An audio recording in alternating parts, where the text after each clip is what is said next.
it's going to be one of those videos. This shouldn't be hard, but at the same time, it's one of my favorite games, so why is this taking me so long?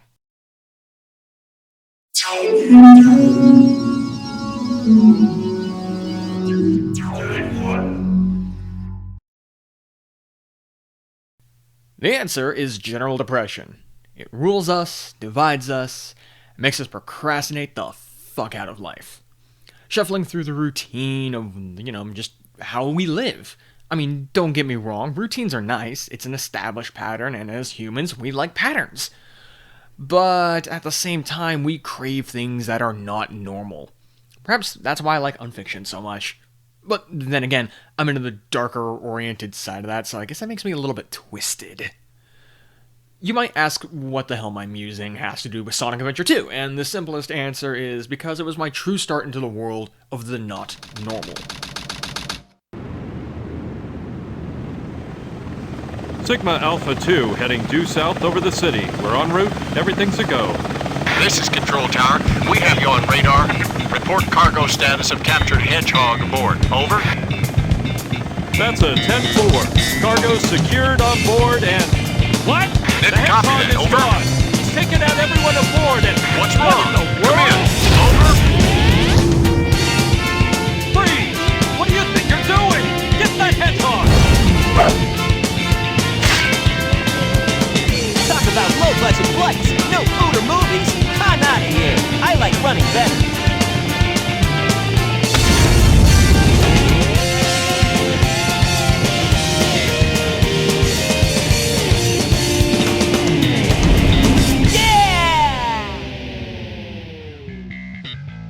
A quick note before I get into the overall history, I am reviewing the battle version of the game. I know it's a lesser quality, but it has all my saves from over the years, and I am not going to buy a PC port, play through the game to finish, and redo my entire Chao Garden, so please excuse the lower quality. Sonic Adventure 2 was released back in 2001 worldwide on the Dreamcast, and of course was developed by Sonic Team USA, led by Takashi Iizuka and Yuji Naka. It was released as part of Sonic's 10th anniversary and took a mere 18 months to develop, making massive improvements over the first title. But even then, the company knew the writing was on the wall, and so Sonic Adventure 2 was the last Sonic game to be made on Sega hardware. With the company's shift to software development, Sonic Team USA made minor improvements to the gameplay of Sonic Adventure 2, mostly in the Chao Garden, and adding higher quality textures to make up for the lower quality polygonal counts on the GameCube. That said, some of the level textures didn't really port over too well. Anyways, it was released on the GameCube as Sonic Adventure 2: Battle. First in Japan in December 2001, and then in the US on February 2002. The PAL release going out in May of that year. As for my personal history, this is one of those games that I got to play intermediately at other person's places before I got the game myself. And while it's not my first Sonic game that I ever played, it was the Sonic game that got me into the character and led me to my status as a massive nerd for the Sonic lore. It's my reason for grabbing the comic books, for watching the shows, and getting my teeth into a franchise that made me a gamer. And more importantly, would lead me to watching YouTube on the regular.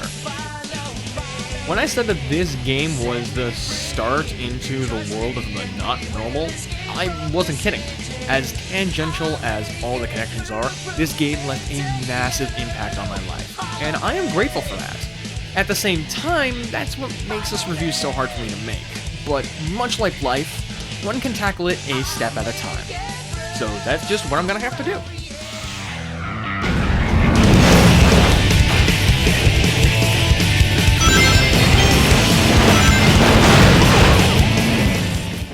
The plot of SA2 is split between two sides, the hero story and the dark story, playing as both the heroes and the villains. Only by seeing both halves, though, can you reach the end. As always, Eggman kicks off the events of the game, this time by breaking into a GUN facility while following clues on his grandfather's projects. This leads Eggman to unleash Shadow and kickstart Dr. Gerald Robotnik's long-term plan of revenge through the space colony arc. Of course, this leads to a misunderstanding as people start to think that Sonic and Shadow are the same person.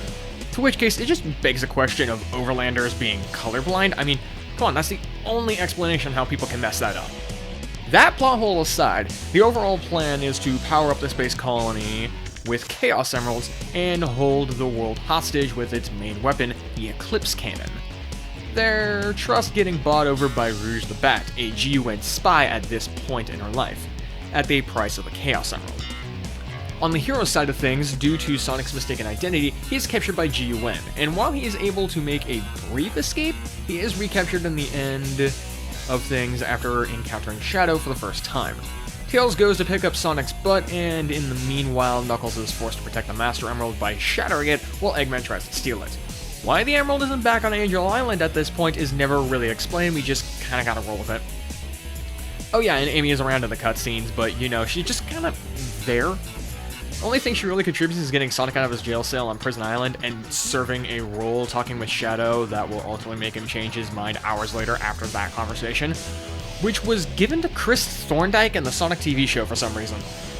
But of course, that takes place way longer into the game's plot, and I'm really doing my best to summarize here without just speaking off the wiki verbatim with each plot detail they go into, which is minimal at best.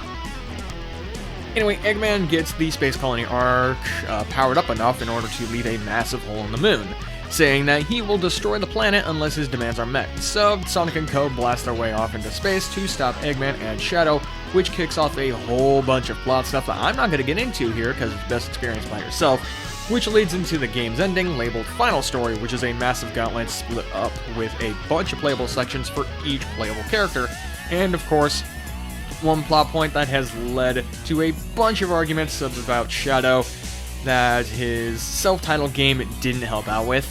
Something I'll probably be going over whenever I do a Origin of Shadow video for Sonic Stories, to which case, yeah, that's going to be a big pain. Of course, that takes place after the final boss fight, to which case the game just kind of abruptly ends. Like, we see people cheering and such, that the arc is okay, but the ending is like super solemn. Or it's supposed to be. Some of the voice acting kills the mood. Tails. But they leave it on a somber note, making it out that Shadow is dead, and yeah, the credits just play out to a wide shot of the planet and the Ark. That's it. So if the ending is mediocre at best, why is it that some people, myself included, consider this the best Sonic game to date?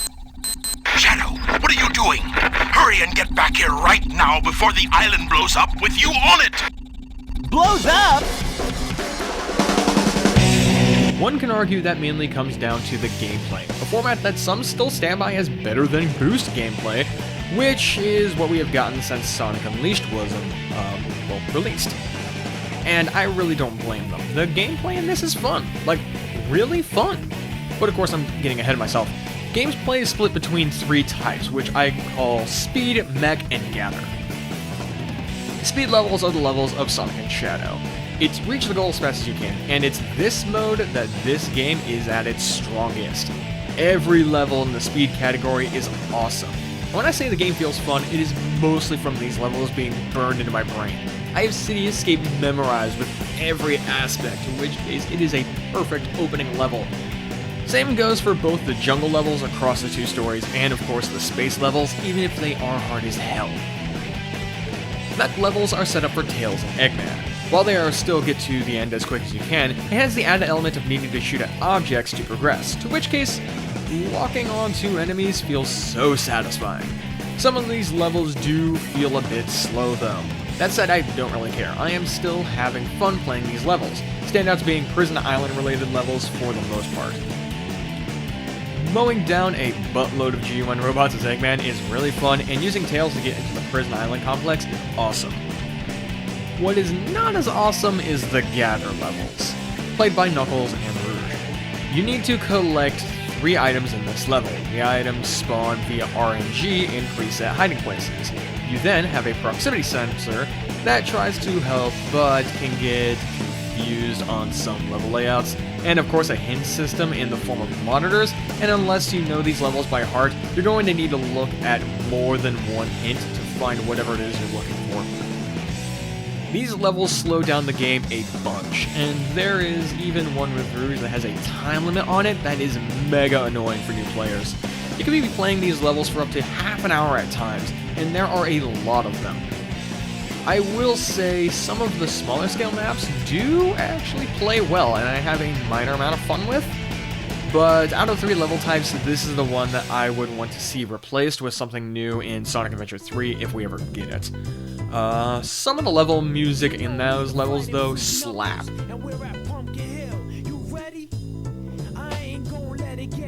There is one other type of level in this game, but it's more of a minigame level that really sucks. The car levels.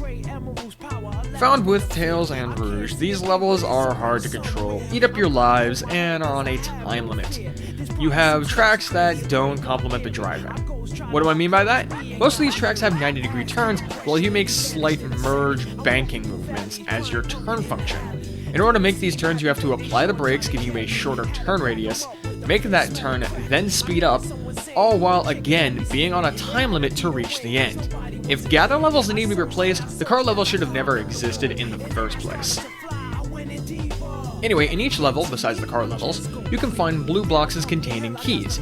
These are Chao Keys, and after you complete a level with a Chao Key, it will take you to the Chao Garden, a whole other game unto itself where you care for Chao and raise them from eggs to make them into the most powerful creatures the Chao race and karate events have ever seen.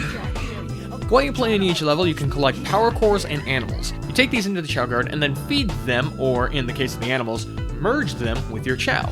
Each core raises a stat, and each animal will give a cosmetic part as well as a minor stat boost. Get your Chao to a high enough level, and the Chao will evolve into either a hero or dark Chao. Mostly a cosmetic thing, but they look cool, so screw you. The Chao Garden is very much a life sim game. You don't have direct control of the Chao, you just have to help raise them, much like in Viva Pinata. Take them to school, change their names after dealing with a very persistent doctor, buying more eggs on the black market, cause why the hell not, and of course entering your Chao into the race or karate events. Race is simply that, a race. Cheering your Chao to the finish. Karate is a 1v1 fight between Chao, and while it's not really karate, it's more in common with Mortal Kombat, just simplified without the controls or the blood. It's still fun to watch and cheer your Chao on, though, so they regain their damn energy, because trust me, they need it. Anyway, when you leave the garden, it will lead you back to the main game, and you can also enter the garden whenever you want via the level select, which will let you move around into the multiple different gardens that you can unlock, such as the Hero Garden, the Dark Garden, and of course, the school area. Finally, there's the boss battles, and they come in 2 flavors, traditional and cross-story. Traditional boss battles are just that, wail on the boss getting past their gimmicks, and you win the fight. Cross-story boss fights are played in both stories, and it's a boss fight against other playable characters. What side of the fight you are on depends on what side of the story you're playing, as well as who the winner of each fight is, something they wouldn't attempt again until Sonic 06.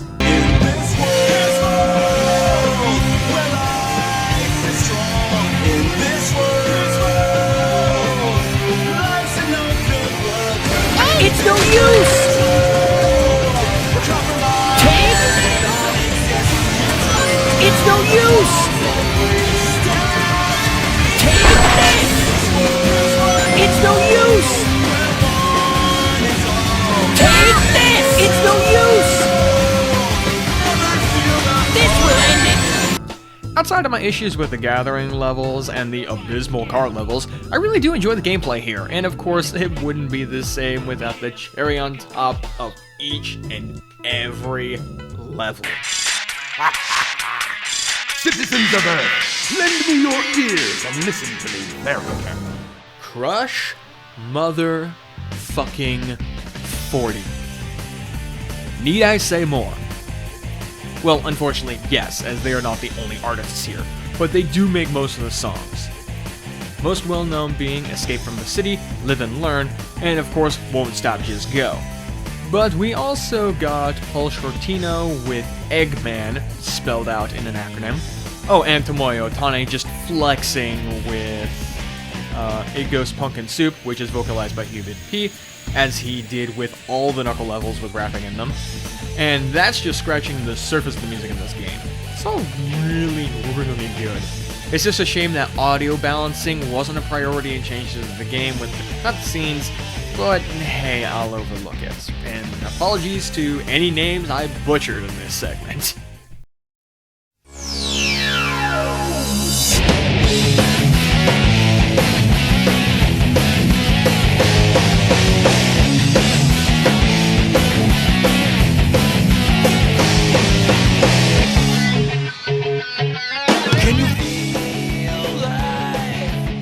Okay, so there's a bit of divide here. Some Sonic fans see this as the last good game for Sonic before the Dark Age. Others see this as the start of that Dark Age.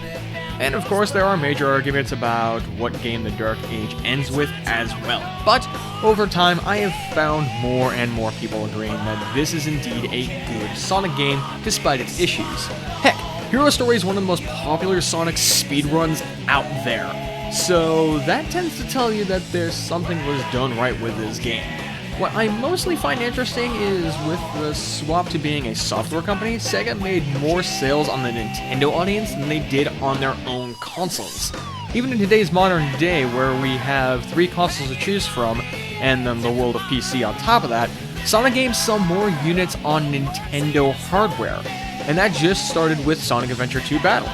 And you can tell people are itching to return to it. The biggest rumors in the Sonic community in regards to what we can see for the current 30th anniversary. The main one that I see is a remake of both Sonic 1 and Sonic Adventure 2, some even going a step further, saying that those games will be running on a new engine that will give us a title worthy of the name, Sonic Adventure 3. To which end, to those like me, it is the biggest form of hype that has been teased, referenced, and even potentially attempted over the last 10 plus years. And I, for one, am looking forward to it no matter what form we get it in. And that expectation comes from my love of Sonic Adventure 2 and my love for Sonic in general. I am hooked in, Sega. Now blow my socks off. Sayonara, Shadow the Hedgehog. And that is my review for Sonic Adventure 2 Battle. This took me way too fucking long, man, but hopefully I'll be able to make things on a far more consistent basis from here on out. I had so many recording issues with this, you have no idea. But, man, yeah. Either way, though, yeah, this will hopefully allow me in order to do way more uploads. So if you're looking forward to that, or just might enjoy my content, then hey, why not throw a like and subscribe to the channel today? It goes without saying that most watchers aren't subbed, and I would really like to see some form of growth this year as a YouTuber, so help me out. Anyways, until next time, this is Team Dude 291 signing out.